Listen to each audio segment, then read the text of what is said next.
يلا بينا بقى نرجع بالزمن لآلاف السنين، نسافر لورا لزمن الفراعنة قدمائنا المصريين. هل عمركم سألتوا نفسكم الست والراجل زمان كان شكل حياتهم عامل ازاي؟ هل كان في رومانسية ولا كده كانوا بيشتغلوا وبيحفروا وبيبنوا طول الوقت؟ هل كان في راس براس مساواة ما بينهم؟ الحياة الفرعونية مليانة أسرار وحكايات، وأجمل حاجة إن احنا لسه لغاية النهاردة بنتعلم منها. علشان كده معانا النهاردة ومنورانا عزة سليمان الباحثة في الحضارة المصرية. دكتور عزة برحب بيكي ومبسوطة قوي إنك أنت موجودة معانا النهاردة. أنا اللي سعيدة إن أنا موجودة معاكم. هتنورينا وهنعرف منك حاجات يعني مثيرة جدا للاهتمام. احكي لنا عن العلاقة بين الراجل والست زمان كان شكلها عامل ازاي؟ في الحقيقة أي حد بيتعرف على الحياة بين جدي وجدتي كان من آلاف السنين كانت عاملة شكلها ازاي، بيجيله حالة من الانبهار غير عادية، لأنه كنا في مستوى راقي وأخلاقي ومتحضر بالشكل فعلا العالم كله كان بيحسدنا عليه.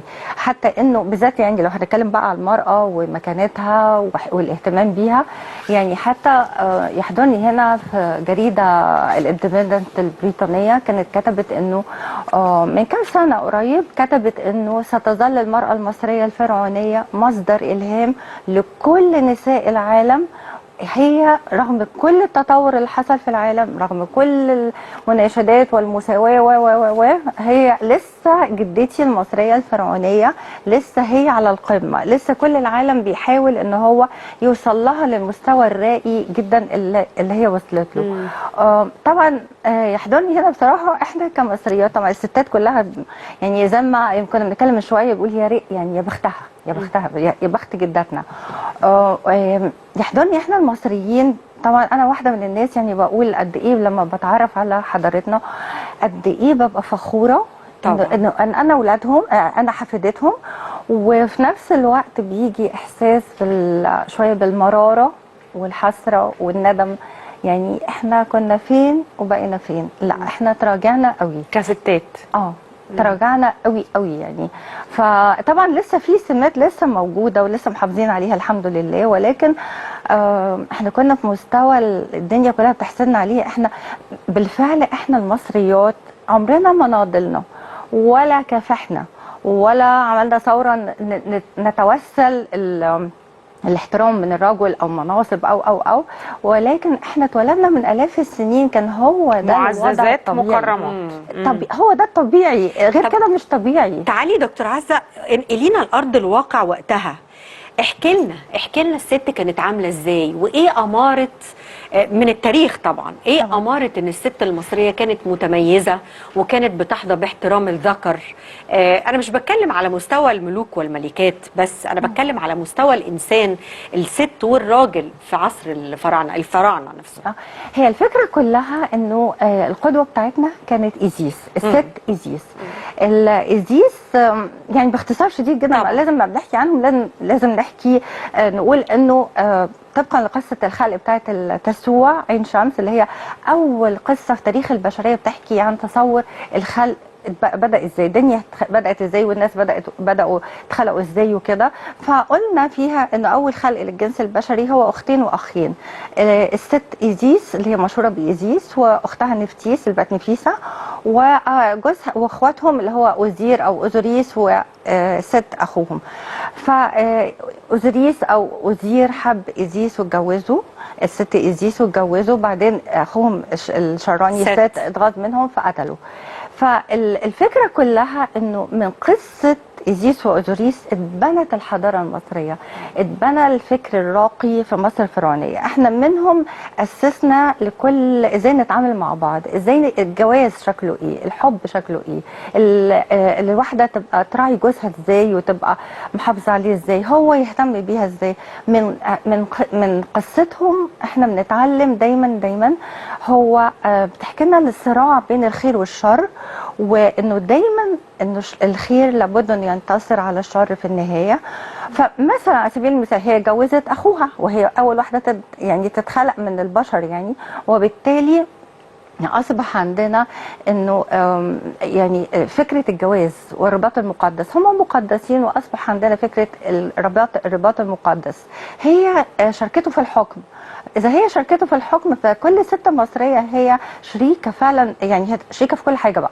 المشاركه بمعناها الواسع. على فكره كلمه الست اللي هي اسم إيزيس الاصلي يعني معناه المتوجه على العرش، وبالتالي كل واحده مصريه هي من روح إيزيس، هي يعني حفيدتها. لو اي راجل حاول انه يضايق مراته او اخته او فهو كانه بيعتدي على الربه إيزيس ذاتها، فده يستحق انه يروح النار.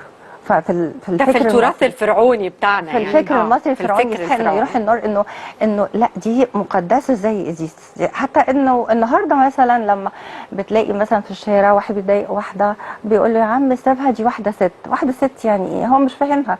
واحده ست يعني دي واحد من روح إيزيس، يعني صوره من صور إيزيس ليها القداسه. طبعا احنا وارثين الكلام ده ابا عن جد، ولكن احنا بنمارسه بطريقه طبيعيه النهارده من غير ما نكون فاهمين المعاني الحقيقيه وراه. فهي مثلا هي اتجوزت اخوها، وبالتالي اصبح كل واحد لما يجي يتجوز مراته او الاثنين يتجوزوا يعني اصبحت هي بالظبط، لان هي في مقام إيزيس، وبالتالي هي كانها اخته. يعني ايه كانها اخته؟ كانها من لحمه ودمه. يعني ايه؟ يعني انت الرباط اللي بينك وبينها ده رباط دم، ده رباط ما يتفكش، ده رباط قوي، ليها احترامها، مش هتخدعها، مش هتعمل، انت هتراعيها بكل الطرق. ومن هنا الشيء بشيء يذكر. يعني في كتير بيفتكروا انه احنا في مصر كنا الاخوات بيتجوزوا، لا، لانه الفكره إن هي جت من هنا، انه انت هو بيقول لها انت اختي، يعني هي طبعا بيقول لها مراتي. مراتي كلمه مصريه فرعونيه فعلا. مرات مرات يعني المحبوبه، مراتي واو. يعني حبيبتي، ده بالمصري الفرعوني. كلمه مراتي بالفرعوني يعني حبيبتي. حبيبتي. طب استاذنك بس نشوف صور وتحكي لنا عليها شويه، يعني عايزين نربط الكلام ده بعينينا كمان. نشوف احنا شايفين ايه دلوقتي على الشاشه. احنا شايفين دي من مقبره ماري روكا، دي وزير. ده بيبين ازاي ان مراته، هو كان وزير ودول قاعدين على السرير وهي ماسكه الهارب بتعزف له على الهارب علشان يعني تهديه تروقه. يعني شوفي الثقافه والجمال. يعني كان في رومانسيه اهو قدامك. يعني الجمال طبعا كلنا عارفين صوت الهارب شكله ايه. يعني شوفي الروقان اللي احنا كنا عايشين فيه واللي كنا بنمتع بعض بيه. فدي صورة من ماري روكا بيبان علاقة الحب والود ان الاثنين بيراعوا بعض، الاثنين بيحبوا بعض، بيهتموا ببعض. هل ده كان العادي انه الستات تعزف مزيكا في البيت ده اساسي. كان دي إيزيس طبعا الجميلة إيزيس، وهي ده اسمها على فكرة الست، يعني كرسي العرش، انها معناها المتوجه على العرش. كلمة الست دي فرعونية طبعا. فدي الست ده غير ست اللي هو لا ست ده الشيطان اللي جاء منه كلمة شيطان بكل لغات العالم بالظبط. سيتن سيتن شيطان لكن الست يعني الملكة المتوجة على العرش اللي هو عرش مصر. وكل واحدة في بيتها هي ست الدار، هي ست البيت، هي ست الستات، وبالتالي هي متوجة على العرش مكانها. يعني كانوا بيتجوزوا عن حب. احنا عندنا قصص كتيرة جدا زي النهاردة. في ناس بتتجوز عن حب، في ناس بتتجوز جواز تقليدي، ولكن كل قصص الحب في مصر الفرعونية كان كلها بهدف الجواز. يعني احنا ما كانش الفكرة انه تسلية او الى اخره، لا، هو حب عشان جواز. وعندنا على فكرة اشهر قصص حب يعني رائعة. مثلا عندنا قصة سندريلا اصلها قصه مصريه فرعونيه.